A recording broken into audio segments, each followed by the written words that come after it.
Al concluir la Primera Guerra Mundial, Alemania se encontraba en una situación de absoluto caos. La derrota militar, la abdicación del Kaiser y la instauración precipitada de la República de Weimar en 1919 marcaron el inicio de una era de incertidumbre y fragilidad institucional. El país, que una vez fue potencia industrial y militar, quedó atado a los términos del Tratado de Versalles, que impuso condiciones humillantes y onerosas: pérdida de 13% de su territorio europeo, todas sus colonias e inmensas reparaciones de guerra a pagar, principalmente a Francia y Gran Bretaña. La economía alemana, debilitada por años de conflicto y el peso de las indemnizaciones, carecía de respaldo suficiente para afrontar la reconstrucción nacional. La población vivía entre la miseria y el miedo al futuro. Tanto en Berlín como en otras ciudades, era casi imposible encontrar comida suficiente para sobrevivir, y millones recurrieron al trueque para satisfacer necesidades básicas.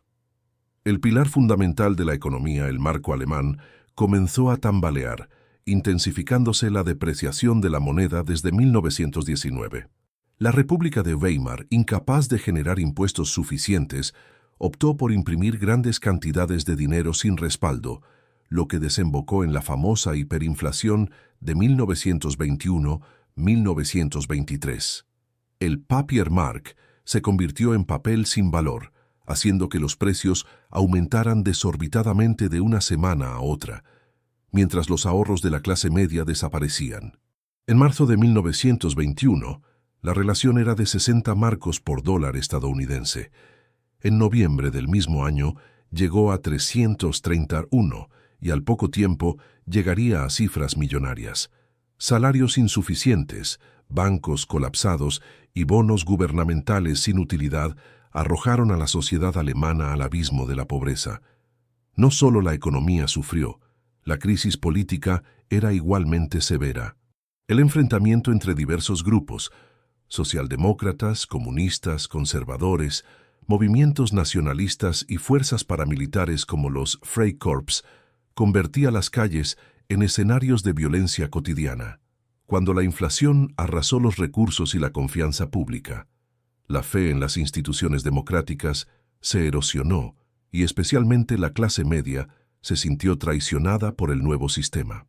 La prensa y los políticos, buscando explicaciones, señalaron chivos expiatorios entre minorías y atribuyeron la crisis a supuestos enemigos internos, alimentando viejos prejuicios y resentimientos.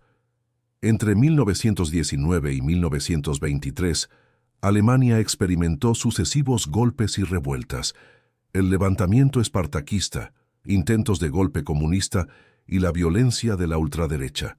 La sombra de la revolución bolchevique en Rusia y la amenaza de nuevos movimientos radicales aumentaron el miedo en todas las clases sociales, y mientras los partidos democráticos luchaban por reconstruir el país, las potencias occidentales, Francia y Reino Unido, mantuvieron una actitud de vigilancia y recelo, negando a Alemania capacidad de maniobra e insistiendo en el pago puntual de las reparaciones, lo que agravó aún más la crisis política y económica.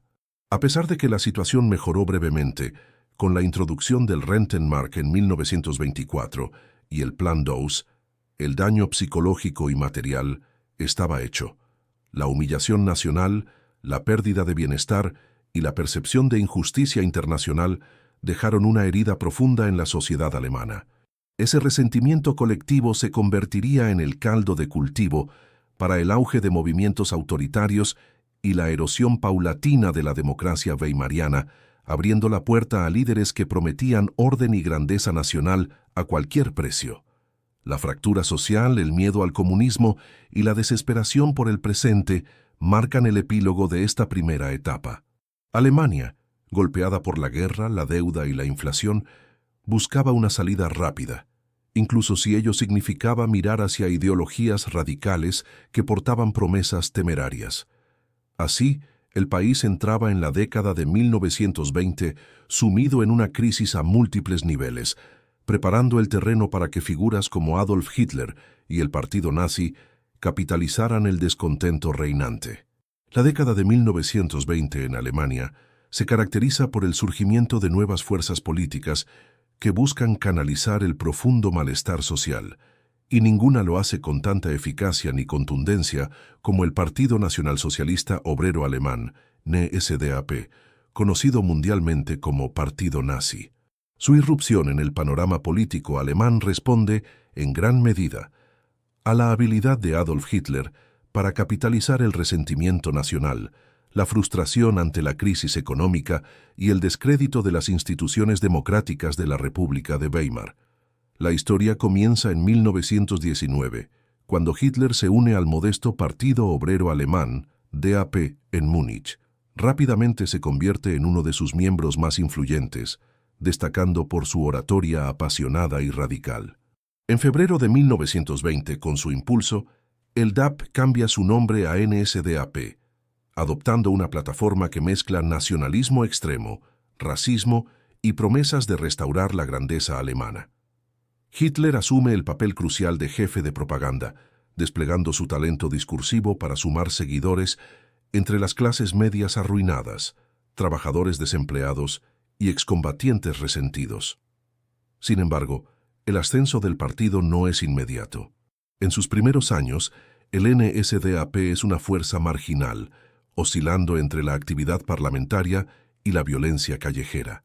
Los nazis emplean grupos paramilitares, principalmente la Sturmabteilung, SA, para intimidar y enfrentarse a sus rivales, especialmente comunistas y socialdemócratas. Pero es la persistencia de Hitler y su capacidad para proporcionar respuestas simplistas a problemas complejos lo que va decantando el apoyo popular. El punto de inflexión llega tras el fallido Putsch de Múnich en 1923, donde Hitler queda brevemente encarcelado. Durante su tiempo en prisión, escribe Mein Kampf, mi lucha, obra en la que expone sus ideas y visiones futuras, ampliando su alcance ideológico. Desde mediados de la década de 1920, la estrategia nazi evoluciona. Abandonan la tentativa de tomar el poder mediante la fuerza armada y adoptan una táctica electoral. Aunque en las elecciones de 1928 apenas logran el 2,6% de los votos y 12 escaños en el Reichstag, la crisis económica mundial provocada por el crack de 1929 abre un escenario insospechado. Alemania, duramente golpeada por el desempleo y la hiperinflación, ve cómo millones buscan soluciones en partidos radicales, capaces de prometer estabilidad y prosperidad. Los nazis intensifican su campaña propagandística, aprovechando los avances tecnológicos. Hitler recorre Alemania en avión, una novedad que le permite presentarse en varias ciudades en un solo día, mientras la SA organiza desfiles intimidatorios y ataques contra opositores, generando un clima de terror político. La capacidad organizativa del NSDAP mejora notablemente entre 1929 y 1932. El partido estructura células locales y divide el país en zonas de influencia, reclutando a agentes de calle que distribuyen panfletos y organizan mítines multitudinarios. La iconografía nazi, la esvástica, los uniformes, la disciplina paramilitar, añade una sensación de cohesión y fortaleza a ojos de una población ávida de orden. Simultáneamente, la propaganda se dirige de manera personalizada. A obreros se les promete trabajo y justicia social. A industriales se les asegura protección frente al comunismo. Hitler emerge como el líder incuestionable, el Führer, capaz de aglutinar diferentes segmentos sociales bajo una retórica de salvación nacional. El éxito electoral llega de la mano de la desesperación colectiva. En las elecciones parlamentarias de septiembre de 1930, el NSDAP obtiene 18,3% de los votos y se convierte en el segundo partido del Reichstag. En julio de 1932, tras una campaña marcada por la violencia y el despliegue mediático, alcanza el 37,3%, logrando ser la fuerza más votada aunque sin mayoría absoluta. Los partidos moderados, incapaces de forjar gobiernos estables y de dar soluciones a la crisis, ven en Hitler un mal menor frente al temido avance comunista. Algunos banqueros, industriales y terratenientes comienzan a financiar al NSDAP, convencidos de que podrían controlar a Hitler una vez en el poder. Hitler y los nazis rechazan cualquier tipo de colaboración con otros partidos, estableciendo una postura de máxima presión política y social. El discurso nazi no solo polariza, sino que aprovecha cada episodio de violencia callejera y cada debilidad institucional para amplificar su mensaje de salvación. La gestión de la imagen, Hitler siempre al frente, rodeado de masas uniformadas y símbolos potentes, se nutre de técnicas novedosas creadas por propagandistas como Joseph Goebbels. Así, la combinación de talento discursivo, maquinaria propagandística, violencia organizada y oportunismo político permite que el NSDAP deje de ser una fuerza marginal para convertirse en el principal actor de la política alemana. Hitler, a través de su implacable estrategia de polarización y manipulación de las emociones colectivas, se presenta como el único capaz de terminar con el caos weimariano y restaurar el antiguo esplendor nacional. En este ambiente convulso, los nazis erigen un relato de victimismo y redención, donde todos los males son atribuidos a minorías, adversarios políticos y potencias extranjeras. Este conjunto de técnicas y tácticas extraordinariamente eficaces, sumadas a la incapacidad de sus rivales por responder a la crisis, lleva a Hitler hasta las puertas del poder absoluto. En el otoño de 1923, Alemania era un país de extremos. Crisis económica persistente, violencia callejera, polarización ideológica y el derrumbe de la confianza en la joven República de Weimar. Es en este clima que Adolf Hitler y el partido nazi deciden dar un paso decisivo, inspirados por el reciente éxito de Mussolini en Italia y su marcha sobre Roma. Su objetivo: tomar por la fuerza el poder en Baviera y eventualmente marchar sobre Berlín para sustituir al débil sistema democrático por una dictadura autoritaria y nacionalista. La noche del 8 de noviembre de 1923 se convierte en escenario de una acción audaz y cuidadosamente orquestada, pero plagada de errores tácticos y falta de consenso entre los conspiradores. Hitler escoge la famosa cervecería Burgerbräu-Keller, en el centro de Múnich, donde ese día tenían lugar festividades que reunían a figuras clave del gobierno bávaro, entre ellas Gustav von Kahr, gobernador de Baviera, Otto von Lossow, comandante militar regional, y Hans von Seisser, jefe de la policía bávara. Rodeado por unos 600 miembros de las Sturmabteilung, SA, Hitler irrumpe en el auditorio abarrotado, dispara al techo y proclama: «La revolución nacional ha empezado, el salón está rodeado». Esta teatralidad busca desorientar a la multitud y forzar la adhesión de las autoridades presentes. Acompañan a Hitler figuras emblemáticas del movimiento nazi, como Hermann Göring, Alfred Rosenberg, Rudolf Hess y el general de la Primera Guerra Mundial, Erich Ludendorff, cuya presencia busca conferir credibilidad militar al golpe. Sin embargo, los líderes bávaros resisten a la presión y la complicidad esperada se desvanece. Esa noche, tras largas negociaciones y discursos inflamados, los conspiradores permiten la salida de Kahr y sus aliados del local, creyendo que han asegurado su lealtad.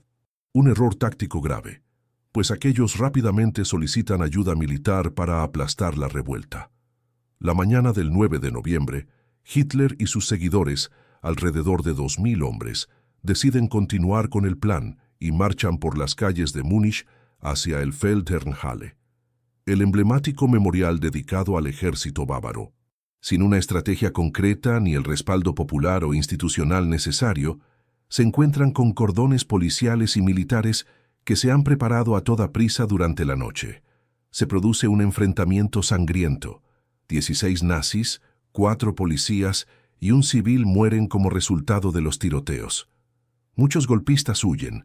Hitler sufre una herida leve y escapa brevemente, pero es detenido pocos días después junto a otros cabecillas. El juicio posterior, lejos de condenar enérgicamente el uso de la violencia política, ofrece a Hitler una plataforma para expandir su mensaje. Aunque sentenciado a 5 años de prisión por alta traición, cumple poco más de un año en condiciones relativamente cómodas, en las que aprovecha para escribir Mein Kampf, el manifiesto ideológico que servirá de guía para los futuros desarrollos del nazismo.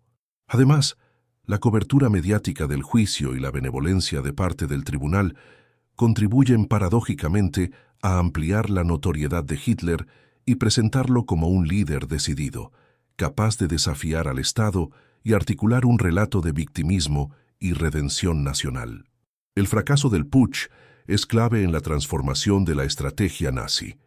Los intentos de tomar el poder por la fuerza abierta ceden paso a una táctica de infiltración legal y conquista electoral, sin olvidar el uso sistemático de la violencia y la intimidación. La experiencia revela la debilidad del Estado de Weimar ante los ataques a la democracia y muestra cómo la subestimación de los extremismos puede conducir a su crecimiento. El uso instrumental de la violencia política, tanto para movilizar a las bases como para intimidar adversarios, se instituye como práctica habitual en el repertorio nazi. Grupos paramilitares como la SA y posteriormente las SS perfeccionan métodos de control callejero, amenazas y asesinatos selectivos. Si bien el golpe de Múnich fracasa en el corto plazo, su impacto es duradero. El nazismo sale fortalecido en términos de imagen y experiencia organizativa, y Hitler se consolida como figura pública de alcance nacional. Finalmente, el episodio pone de manifiesto la interacción entre política, violencia y propaganda en la Alemania de entreguerras y cómo el Estado, al optar por penas suaves y privilegiar la libertad de expresión incluso de quien había atentado contra el sistema, alimenta involuntariamente el mito de Hitler y abre la puerta a su expansión posterior.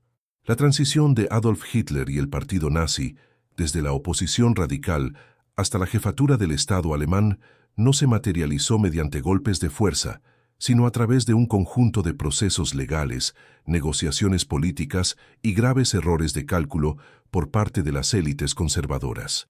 Lejos del imaginario popular, Hitler no fue elegido directamente como dictador. Su ascenso culminó en una maniobra parlamentaria y un acuerdo entre sectores que subestimaron el verdadero peligro del proyecto nazi. Tras el repunte electoral del NSDAP en 1932, donde alcanzó el 37,3% de los votos en julio, Hitler se erige como el político más influyente de Alemania, pero aún sin mayoría suficiente para gobernar en solitario. Durante ese año crítico, Alemania permanece sumida en la parálisis política. Ningún partido logra formar gobierno estable y la fragmentación parlamentaria bloquea toda iniciativa. El presidente Paul von Hindenburg, figura de referencia para los sectores tradicionalistas y militares, se convierte en el árbitro necesario para encauzar la transición. Durante meses, los principales líderes conservadores, Franz von Papen y el general Kurt von Schleicher, mantienen un juego peligroso de alianzas y maniobras. Von Papen, derrotado en las urnas y privado de apoyo popular, concibe la idea de usar estratégicamente a los nazis en el gobierno para aprovechar su base social sin cederles el control absoluto. Su razonamiento, compartido por otros notables, es simple. Hitler como canciller podrá ser canalizado y controlado por un gabinete mayoritariamente conservador.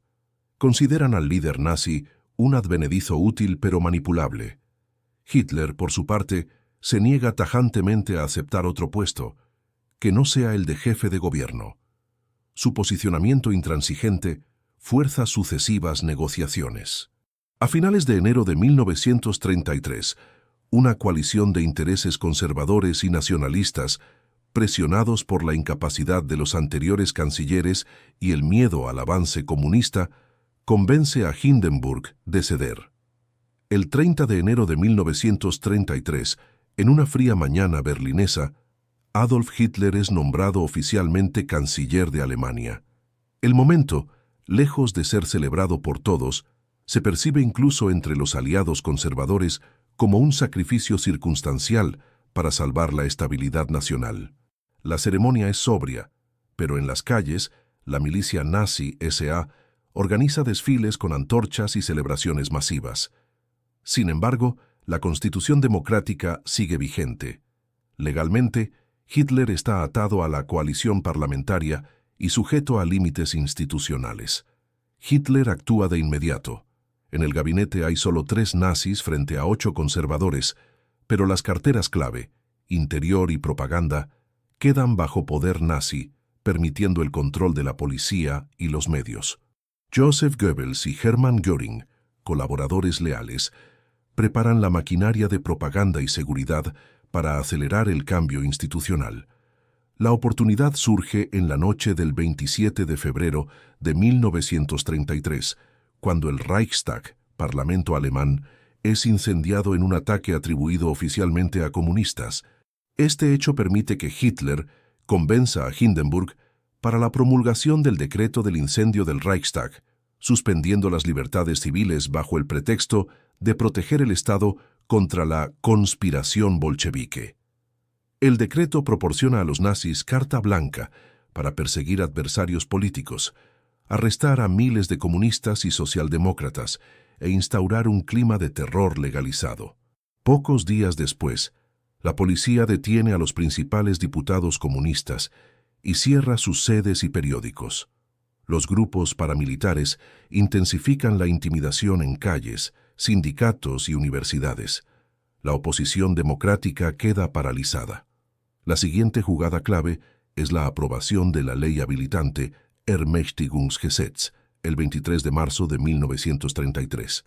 Para conseguir la mayoría requerida, Hitler negocia directamente con el Partido del Centro Católico y partidos nacionalistas, prometiendo salvaguardas para sus intereses religiosos. El SPD, único partido que se opone abiertamente en el debate parlamentario, es derrotado por la presión y la violencia externa. Con el nuevo marco legal, el gobierno puede legislar sin control parlamentario y modificar la propia Constitución. Es el punto de inflexión. Comienza el desmantelamiento sistemático de la democracia alemana. A lo largo de la primavera y el verano de 1933, los nazis prohíben todos los partidos rivales y sindicatos, centralizan el poder en el gabinete y extienden el control sobre las autonomías regionales. Los opositores restantes son forzados al exilio, la cárcel o el silencio. La represión se institucionaliza, surgen los primeros campos de concentración para disidentes políticos, y la nueva era de terror legalizado arranca sin retorno. El error fundamental de los conservadores, creer que podían controlar a Hitler, se revela devastador. En menos de 6 meses, la maquinaria nazi elimina cualquier resistencia y convierte el aparato estatal en su instrumento personal, agradeciendo a sus antiguos rivales su ingenuidad política y la oportunidad irrepetible de acceder al poder por la vía legal. La investidura de Adolf Hitler como canciller el 30 de enero de 1933 supuso el inicio acelerado de una transformación sin precedentes de las estructuras estatales alemanas. Aunque nominalmente atado al marco constitucional y a un gabinete de coalición con mayoría conservadora, Hitler avanzó con rapidez para desmantelar los mecanismos de control democrático y establecer la base de un Estado totalitario.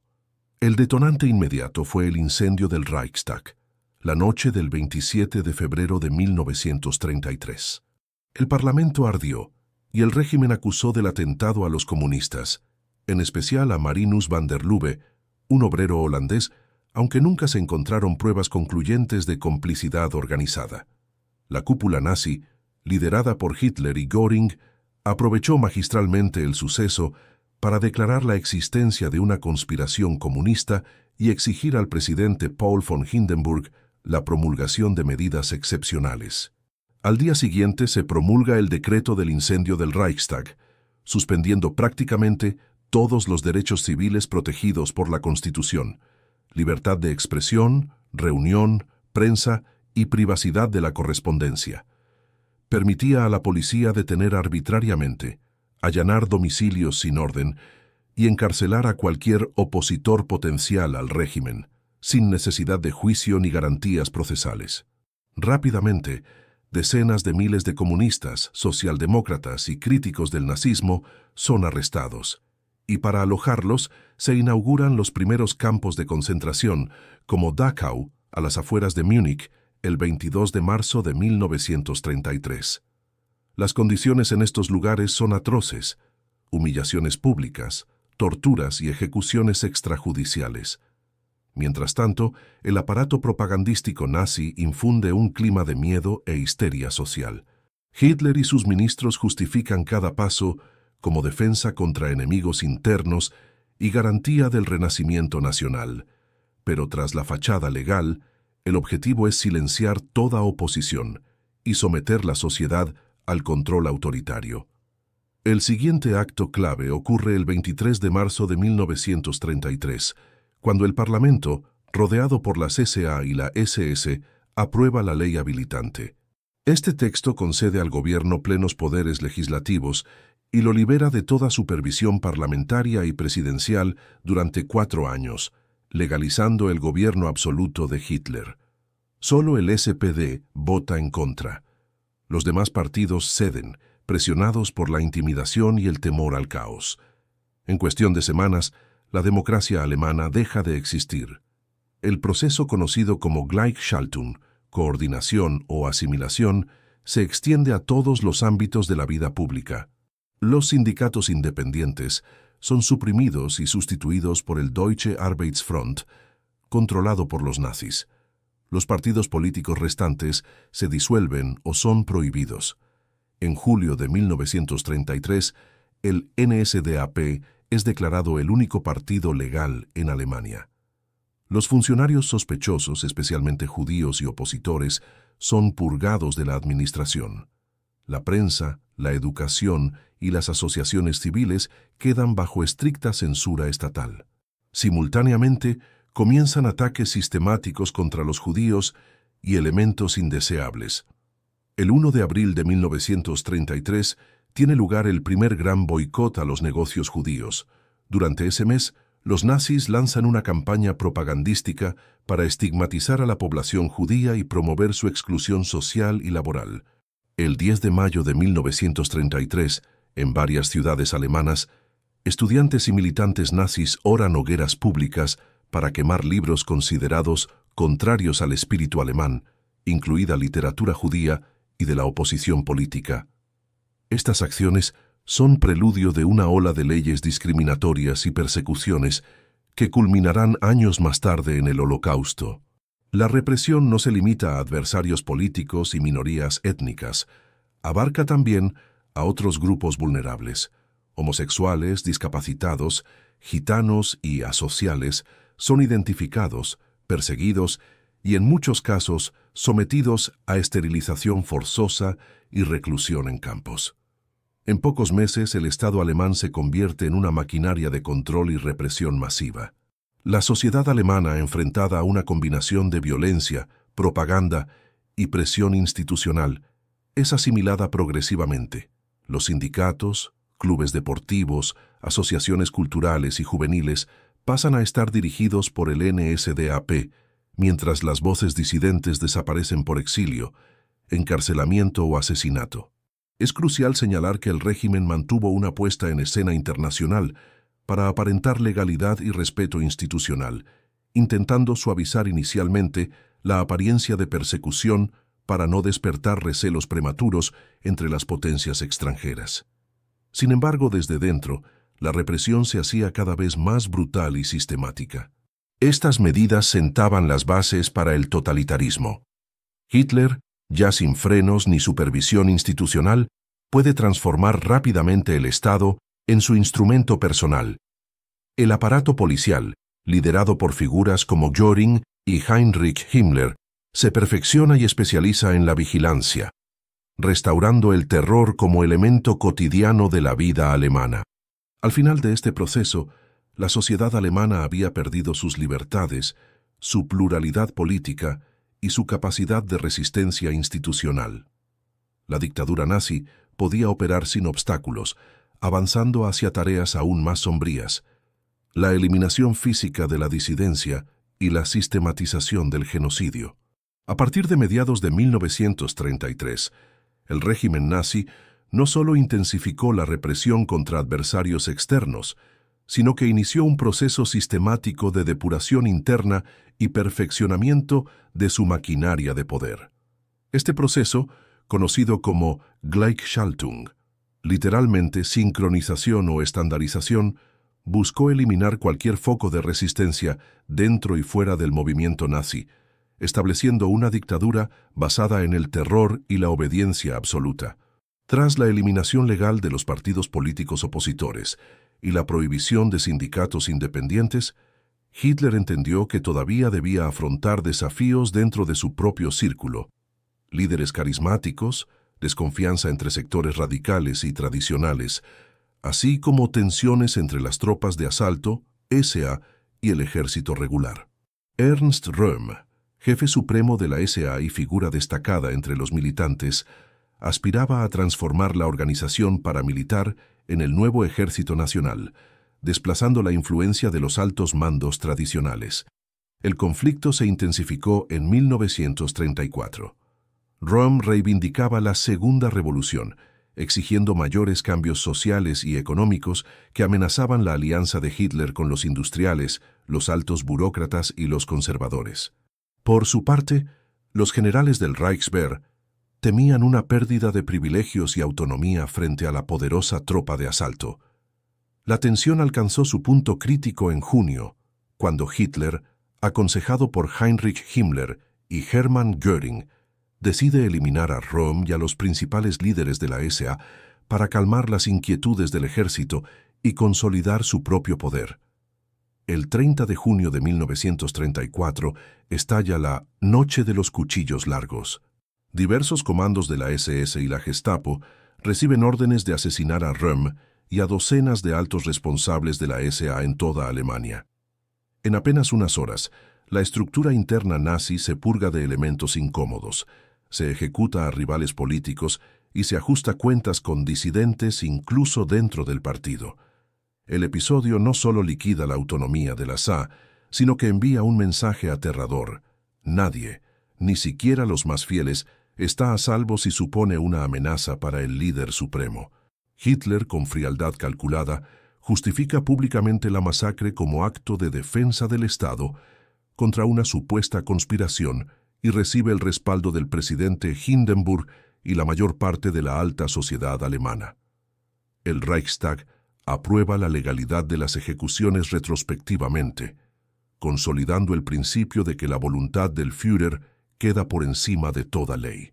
El ejército, calmado por la eliminación de la SA, presta juramento personal de lealtad a Hitler cuando Hindenburg muere el 2 de agosto de 1934.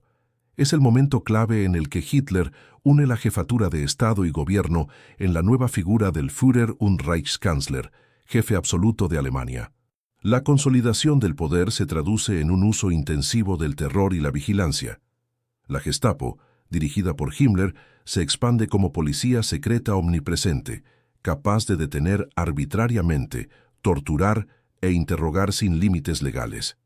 Los campos de concentración se multiplican para alojar desde disidentes políticos hasta homosexuales, testigos de Jehová, gitanos y otros grupos perseguidos. El sistema judicial es subordinado al partido nazi. Las garantías legales desaparecen y la arbitrariedad se convierte en norma cotidiana. En paralelo, el culto a la personalidad de Hitler se desarrolla con fuerza en todos los ámbitos sociales. Desde las escuelas hasta la prensa, el Führer es presentado como salvador, genio y guía supremo, mientras la represión elimina matices e impone conformidad ideológica. Las juventudes hitlerianas absorben a millones de jóvenes, inculcando valores de disciplina, odio a las minorías y preparación militar. Las instituciones culturales, científicas y académicas sufren depuraciones, perdiendo a sus miembros judíos, críticos y no arios. El control total del aparato estatal permite al régimen afianzar la persecución sistemática de los judíos. Las leyes de Nuremberg de 1935 privan a la población judía de ciudadanía y derechos civiles, prohíben matrimonios mixtos y regulan cada aspecto de la vida cotidiana. La exclusión avanza desde la esfera laboral y educativa hacia el aislamiento físico y progresivo, mientras la propaganda alimenta el odio y la estigmatización. A la vez, la represión interna asegura que todos los actores, funcionarios, jueces, académicos, Participen o guarden silencio, pues cualquier señal de disidencia puede resultar en la reclusión o la muerte. La burocracia se pone al servicio de la vigilancia y el control absoluto, mostrando una eficiencia aterradora en la persecución y destrucción sistemática de los adversarios del régimen. Hitler aprovecha el clima de terror para consolidar también el expansionismo. En 1936 remilitariza Renania, violando el Tratado de Versalles sin reacción efectiva de Francia o Reino Unido. El éxito de la política de fuerza refuerza el mito de invencibilidad, mientras la maquinaria propagandística esparce la ilusión de prosperidad y grandeza nacional, ocultando tras el espectáculo el sufrimiento de millones de víctimas. La sociedad alemana, sometida a la vigilancia, el miedo y el adoctrinamiento, se deja arrastrar por la lógica del régimen, mientras las potencias extranjeras miran con recelo y evitan intervenir, un error que facilitará futuros desastres. Mientras Hitler afianzaba el control interno, la comunidad internacional oscilaba entre la pasividad, el cálculo político y la dispersión, desaprovechando ocasiones para frenar el ascenso nazi antes de la catástrofe global.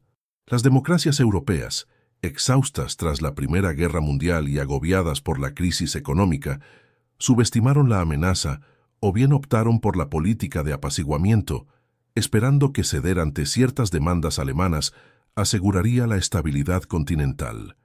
Tras la remilitarización de Renania en 1936, una ruptura flagrante del Tratado de Versalles y el de Locarno, ni Francia ni el Reino Unido respondieron militarmente.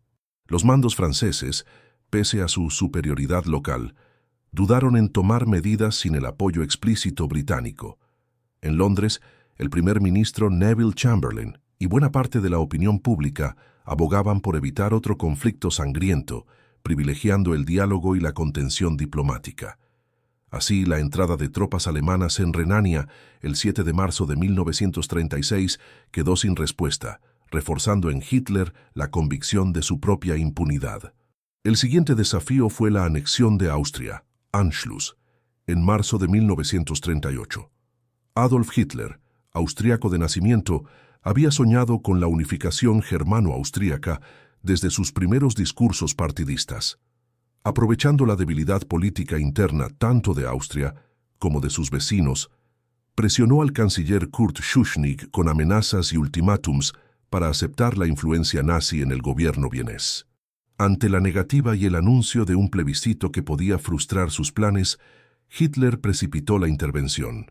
El 12 de marzo de 1938, las tropas alemanas cruzaron la frontera y ocuparon el país sin resistencia. Ese mismo día, un nuevo gobierno pro-nazi asumió el poder, y el Anschluss fue proclamado oficialmente el 13 de marzo. Un plebiscito, celebrado bajo presión y manipulación propagandística el 10 de abril, arrojó un resultado ficticio de más del 99% a favor de la Unión. Las potencias occidentales protestaron de manera simbólica, pero no emprendieron ninguna acción concreta, ante el temor de una nueva guerra y la creencia errónea de que la reivindicación unificadora alemana era legítima o limitada. Paralelamente, la Sociedad de Naciones, debilitada por defectos estructurales y falta de consenso entre sus miembros, fracasó de manera sistemática en detener las agresiones. Sus condenas carecían de mecanismos coercitivos reales, y la salida de Alemania del organismo en 1933 solo aceleró la sensación de impunidad del régimen nazi.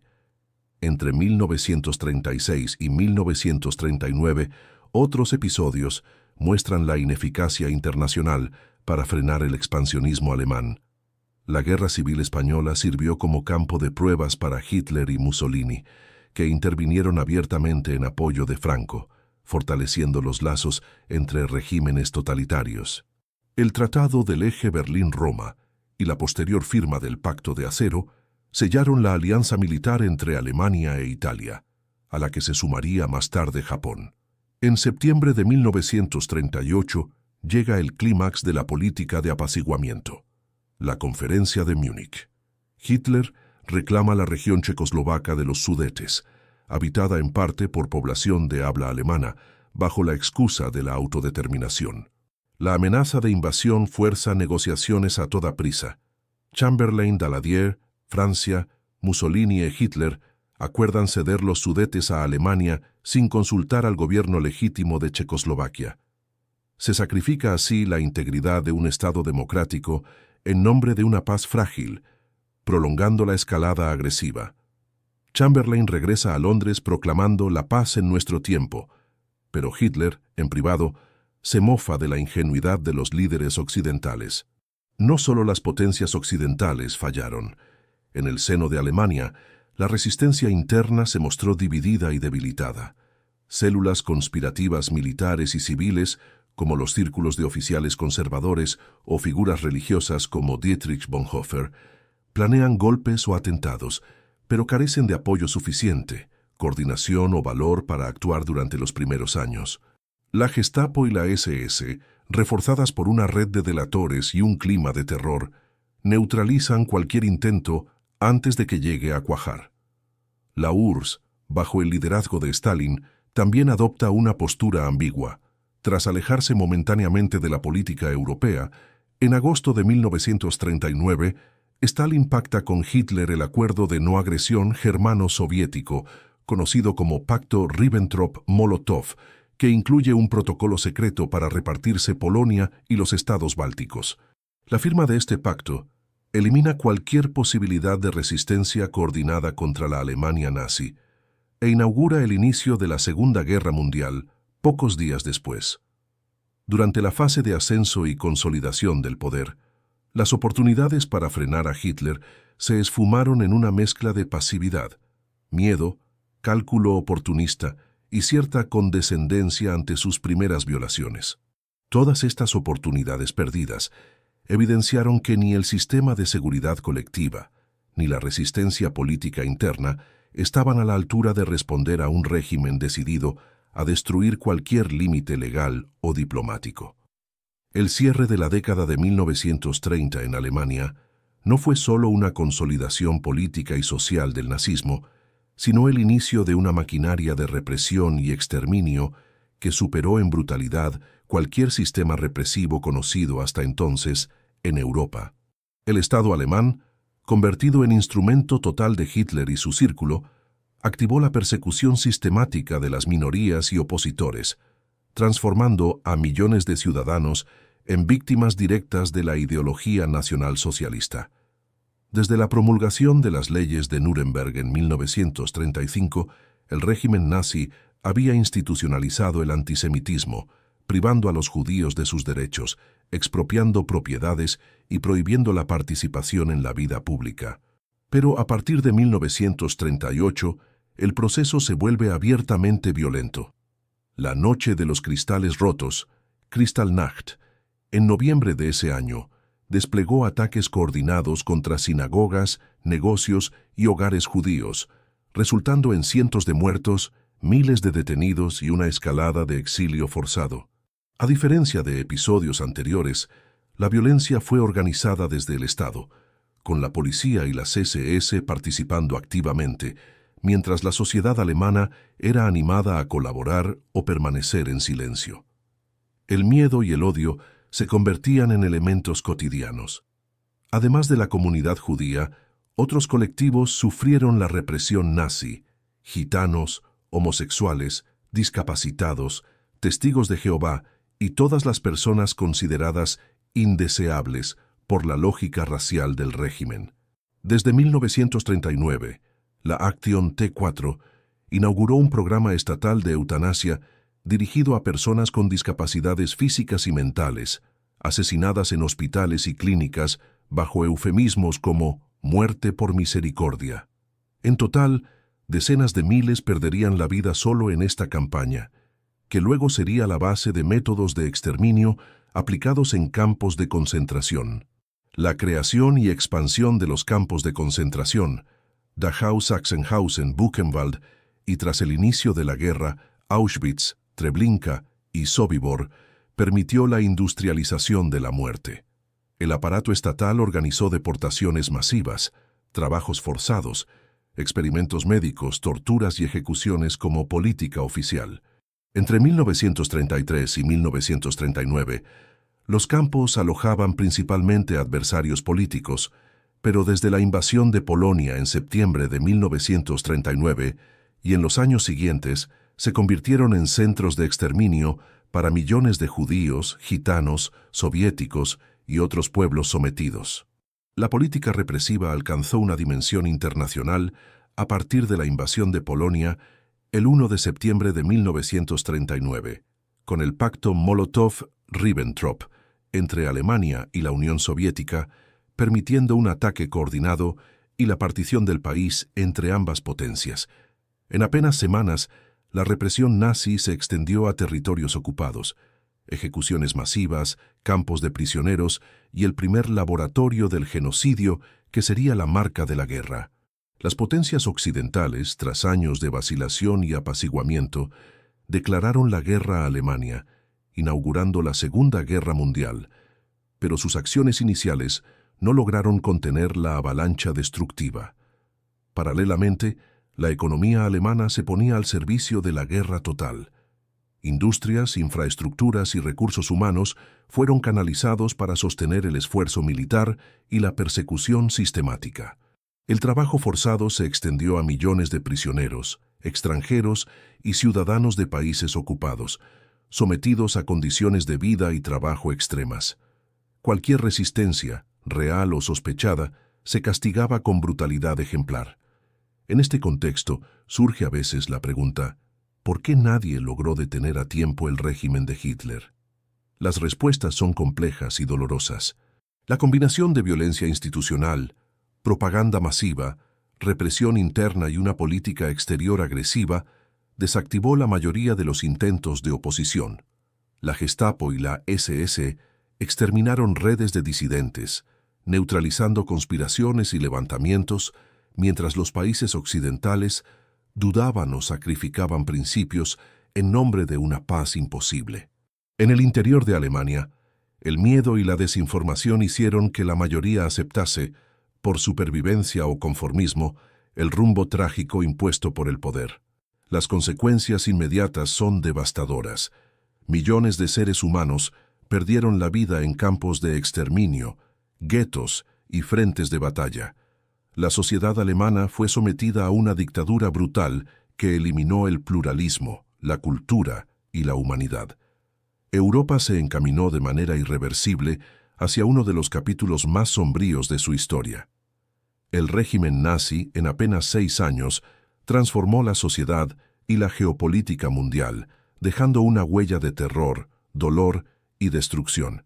La lección esencial de este proceso es que el ascenso al poder de Hitler no fue el resultado de una acción única, sino la suma de crisis, errores internacionales, complicidad y falta de reacción temprana ante la barbarie. El camino hacia la guerra fue pavimentado por oportunidades perdidas, indiferencia y un sistema de terror que anuló la resistencia. La historia termina en septiembre de 1939, con el estallido de la Segunda Guerra Mundial, pero la tragedia continuaría durante 6 años más, marcando para siempre la memoria de la humanidad acerca de los riesgos de la indiferencia ante el autoritarismo y la necesidad de proteger a las víctimas frente a la maquinaria de odio y violencia institucionalizada.